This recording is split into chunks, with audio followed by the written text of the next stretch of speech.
Hello friends, इस topic के अंदर हम डिस्कस करेंगे कि जब हम एक्सपेंसेस पे करते हैं बिजनेस के अंदर बहुत सारे एक्सपेंसेस पे किए जाते हैं, जैसे रेंट है, ऑडिट फीस है, लीगल चार्जेस हैं, कमीशन है। तो बहुत सारे बिजनेस एक्सपेंसेस पे करता है और अगर हम ये एक्सपेंसेस अनरजिस्टर्ड डीलर को पे करते हैं जिसके पास कोई जीएसटी नंबर नहीं है, तो हमें उसको किसी तरह की कोई जीएसटी पे नहीं करनी होती। लेकिन हम एक रेगुलर डीलर हैं, हमारे पास जीएसटी नंबर है। हमें इन एक्सपेंसेस के ऊपर अगर अगर हमें इन एक्सपेंसेस के ऊपर गवर्नमेंट को जीएसटी पे करनी पड़ती है, जिसको हम रिवर्स चार्ज बोलते हैं, तो उस केस के अंदर हम टैली के अंदर कैसे ट्रीटमेंट करते हैं, आइए इस कॉन्सेप्ट को मैं टैली के अंदर आपको बताऊंगा। तो ध्यान देना है कि गवर्नमेंट ने कहा है कि अगर आप अनरजिस्टर्ड डीलर से एक लिमिट के ऊपर उससे रिलेटेड कोई भी आपके एक्सपेंसेस हैं, जैसे कोई रेंट है या कोई लीगल एक्सपेंसेस हैं, ऑडिट एक्सपेंसेस हैं आपके बिजनेस के अंदर, जो आप एक लिमिट से ऊपर अगर पे करते हो, तो इनके ऊपर आपको रिवर्स चार्ज पे करना होगा हमें। यानी कि पे करने वाले को हमारा बिजनेस पे कर रहा है एक्सपेंसेस को, लेकिन हमने अनरजिस्टर्ड डीलर को कोई एक्सपेंस नहीं देना, लेकिन हमें देना पड़ता है गवर्नमेंट को। कैसे, वो अभी मैं आपको पूरा कॉन्सेप्ट समझाऊंगा। आपने सबसे पहले लेजर क्रिएशन करनी है। जब हम इस तरह का कोई खर्चा पे करते हैं, जैसे मान लीजिए हम रेंट पे कर रहे हैं, रेंट पेड अकाउंट हम खोलेंगे और इसको हम डायरेक्ट या इनडायरेक्ट एक्सपेंस जो भी हमारा एक्सपेंस होगा उसके अंदर हम ओपन करेंगे और यहाँ पे इज जीएसटी एप्लीकेबल आपने एप्लीकेबल करना है। सेट अल्टर जीएसटी डिटेल आपने यस करना है। क्लासिफिकेशन के अंदर आपने अनडिफाइंड देना है। Nature of transaction note applicable हम यहाँ पे रखेंगे, क्योंकि ये जो हमारा एक्सपेंस है हो सकता है हम विद इन द स्टेट पे कर रहे हो किसी अनरजिस्टर्ड डीलर को या आउटसाइड स्टेट। तो इस केस के अंदर जब हम कोई भी एक्सपेंस पे करते हैं, तब हम इस टैक्स रेट डिटेल के अंदर nature of transaction note applicable रखेंगे और यहाँ पे सिलेक्ट करेंगे टैक्सेबल कि हम इस रेंट के ऊपर कितना टैक्स पे कर रहे हैं। यहाँ पे हम टैक्सेबल सिलेक्ट करेंगे। और इंपॉर्टेंट बात, इज रिवर्स चार्ज एप्लीकेबल, ये हमने यस करना है, क्योंकि ये जो हम रेंट पे कर रहे हैं इसके ऊपर हमें बाद में गवर्नमेंट को टैक्स पे करना पड़ेगा, क्योंकि हम अनरजिस्टर्ड डीलर से डीलर को ये एक्सपेंस पे कर रहे हैं। इज रिवर्स चार्ज एप्लीकेबल, इसको हम यस कर देते हैं। लेकिन कई बार ये ऑप्शन यहाँ पे नहीं होती अवेलेबल, तो आपने ये ऑप्शन लाने के लिए जब आप इस विंडो को ओपन किया हुआ है, आपने खोला हुआ है टैक्स रेट डिटेल, यहाँ पे आपने F12 प्रेस करना है और यहाँ पे आपने अनेबल रिवर्स चार्ज कैलकुलेशन इसको यस कर देना है। तो मैंने पहले ही इस ऑप्शन को यस किया हुआ है, तो आपने इसको यस करना है, तब ये ऑप्शन यहाँ पे नजर आएगी। इज रिवर्स चार्ज एप्लीकेबल, आपने इसको यस करना है और यहाँ पे रेट डाल देना है।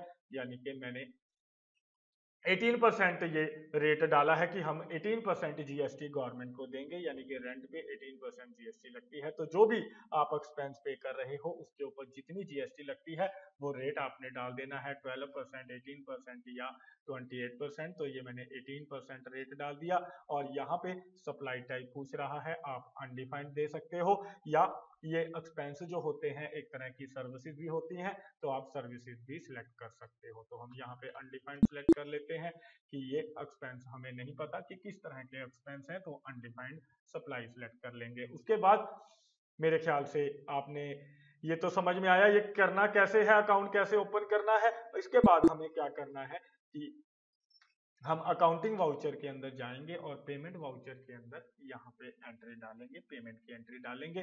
तो एंट्री डालने से पहले आपने एक ध्यान रखना है, क्योंकि हमने एक्सपेंस की पेमेंट करनी है।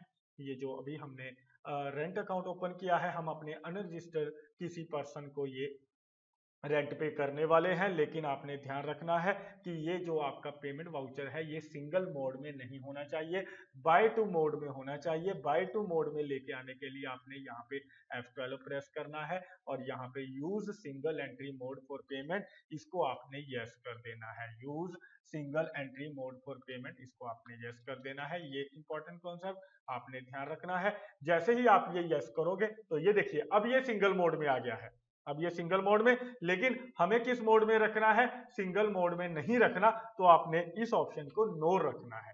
कहने का मतलब पहले ये ऑटोमेटिकली बाय टू मोड में था, मैंने पहले इसको सिंगल मोड में कन्वर्ट करके आपको दिखाया कि हमें ये मोड नहीं चाहिए, हमने इसको नो रखना है। और जैसे ही आप इसको नो रखोगे ये हमें ये बाय टू मोड में अब नजर आ रहा है। अब हम यहाँ पे एंट्री डालेंगे, रेंट अकाउंट को डेबिट करेंगे, अमाउंट डालेंगे, यहाँ पे मान लेते हैं हमने 10,000 का ये रेंट पे किया है और बैंक के जरिए हमने ये पेमेंट की है अपने अनरजिस्टर्ड डीलर को। याद रखिएगा, या तो हम कैश में पेमेंट करेंगे या हम चेक के जरिए या कोई भी मतलब कि बैंक के जरिए, बैंक का कोई भी इंस्ट्रूमेंट हम सिस्टम यूज कर सकते हैं।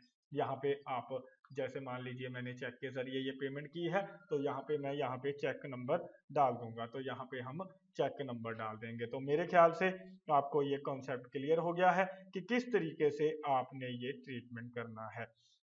और यहाँ पे हमने चेक नंबर डाल दिया है, चेक नंबर डालने के बाद आप एंट्री सेव करोगे। याद रखना है कि हमने ये जो पेमेंट की है अनरजिस्टर्ड डीलर को, हमने उसको कोई भी जीएसटी पे नहीं करनी, हमने उसको कोई भी जीएसटी पे नहीं करनी। और हम ये मान लेते हैं कि ये जो हमने रेंट दिया है विद इन द स्टेट जो है, अपने किसी अनरजिस्टर्ड डीलर को दिया है अपनी ही स्टेट के अंदर। तो इसके बाद आपने इस रेंट के ऊपर ये जो आपने एक्सपेंस पे किया है, आपको गवर्नमेंट को टैक्स देना पड़ेगा, क्योंकि गवर्नमेंट कहती है कि जितने भी रेगुलर डीलर हैं अगर वो अनरजिस्टर्ड डीलर को पेमेंट करते हैं किसी भी एक्सपेंस की, तो उसके ऊपर उनको टैक्स पे करना होगा। इसके लिए हम F7 प्रेस करेंगे, F7 जर्नल के अंदर इस टैक्स की पेमेंट करेंगे।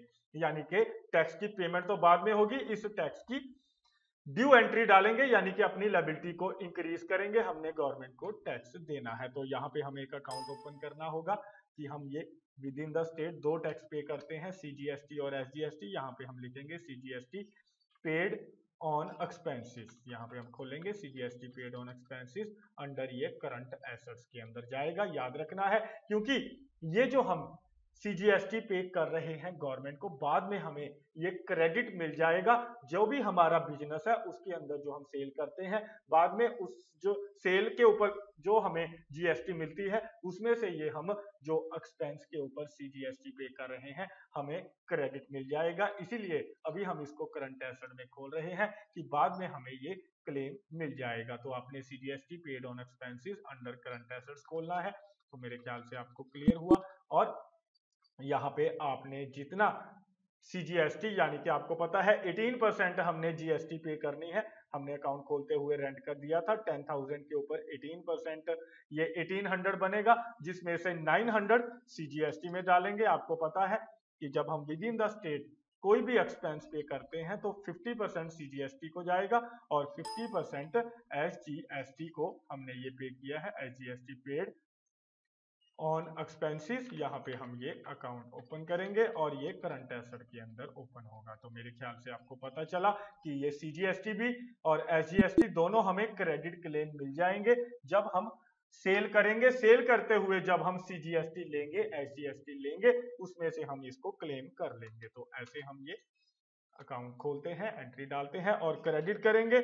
आउटपुट हमें अकाउंट खोलना पड़ेगा, output CGST at the rate of 9% account हम ओपन करेंगे और ये अकाउंट अंडर जाएगा ड्यूटीज एंड टैक्सेस, क्योंकि हमने गवर्नमेंट को ये टैक्स देना है और यहाँ पे हम सेंट्रल टैक्स सेलेक्ट करेंगे। तो मेरे ख्याल से आपको पता चला। और अमाउंट डाल देंगे 900 और क्रेडिट करेंगे। आउटपुट हमें अकाउंट क्रिएट करना पड़ेगा, आउटपुट एसजीएसटी, क्योंकि विद इन द स्टेट हम 2 टैक्स पे करते हैं। जितना हमारा टोटल जीएसटी होता है 50% सेंट्रल गवर्नमेंट को, 50% स्टेट गवर्नमेंट को ये जाती है। तो मेरे ख्याल से आपको क्लियर हुआ कैसे हम ये स्टेट टैक्स को जाएगा, स्टेट गवर्नमेंट को जाएगा, ये हम 900 डालेंगे। एंट्री देख लीजिए।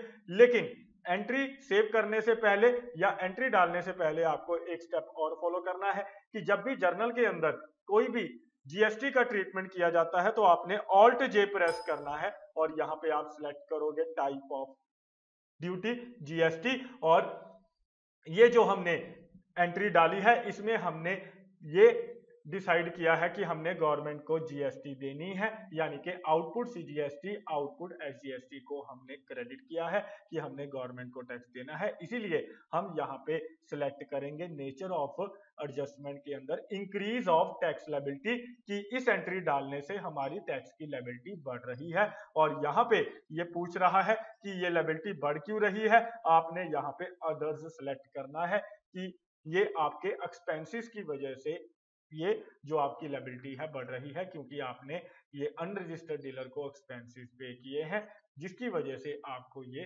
खर्चा पे करना, खर्चे के ऊपर यानी कि आप कह सकते हो सीजीएसटी पे करनी पड़ रही है। तो मेरे ख्याल से आपको क्लियर है।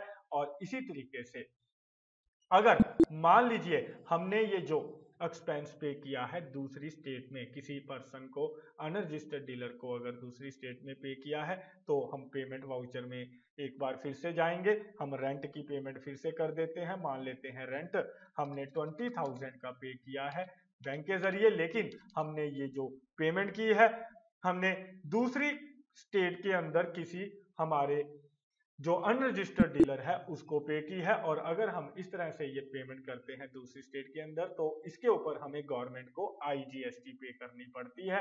तो हम जर्नल के अंदर फिर जाएंगे और हमें एक बार फिर से रिवर्स चार्ज पे करना पड़ेगा। हम यहाँ पे ऑल्ट सी करके अकाउंट बनाएंगे, तो हमें फिर यहाँ पे लिखना पड़ेगा आईजीएसटी पेड ऑन एक्सपेंसेस की हमने आईजीएसटी पे की है, जिसको हम बाद में क्या करेंगे, हम इसको बाद में क्लेम कर लेंगे, ठीक है। और इसको हम करंट एसेट्स के अंदर ओपन करेंगे, क्योंकि हमें ये बाद में क्लेम हो जाएगा। बस ये आपने इस तरीके से अकाउंट खोलना है, IGST paid on expense account under current assets, और यहाँ पे अमाउंट डालेंगे टोटल 3600, यानी कि 20,000 का हमने रेंट पे किया था, जिसके ऊपर हमने जीएसटी गवर्नमेंट को 18% देनी है। और यहाँ पे क्रेडिट करेंगे, हमें एक अकाउंट और बनाना पड़ेगा, आउटपुट आईजीएसटी @18% अकाउंट हमें क्रिएट करना पड़ेगा। ध्यान दीजिएगा अंडर ये ड्यूटीज एंड टैक्सेस के जाएगा, type of duty GST, integrated tax हम इसमें सिलेक्ट करेंगे, और अमाउंट ये 3600।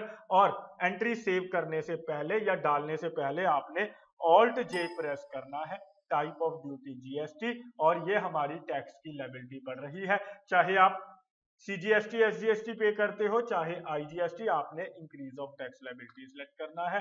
और यहाँ पे हम ये सिलेक्ट करेंगे, ये हमारी टैक्स लायबिलिटी बढ़ रही है अदर्स, यानी कि हमारे एक्सपेंसेस के कारण, क्योंकि हमने एक्सपेंसेस पे किए हैं अनरजिस्टर्ड डीलर को और हम रजिस्टर रेगुलर डीलर हैं। इसीलिए हमें क्या करना पड़ेगा, इसके ऊपर ये जो एक्सपेंस पे किया है 20,000 का, उसके ऊपर हमें ये टैक्स अपनी गवर्नमेंट को पे करना पड़ेगा। तो इस तरीके से हम ये टैक्स पे करते हैं, और बाद में जो हम सेल करेंगे उस पे जो हमें सीजीएसटी एसजीएसटी जो कलेक्शन होगी, उसमें से हम इस जो हमने एक्सपेंस के ऊपर ये आईजीएसटी पे की है, चाहे सीजीएसटी एसजीएसटी पे की है, वो एडजस्ट हो जाएगी।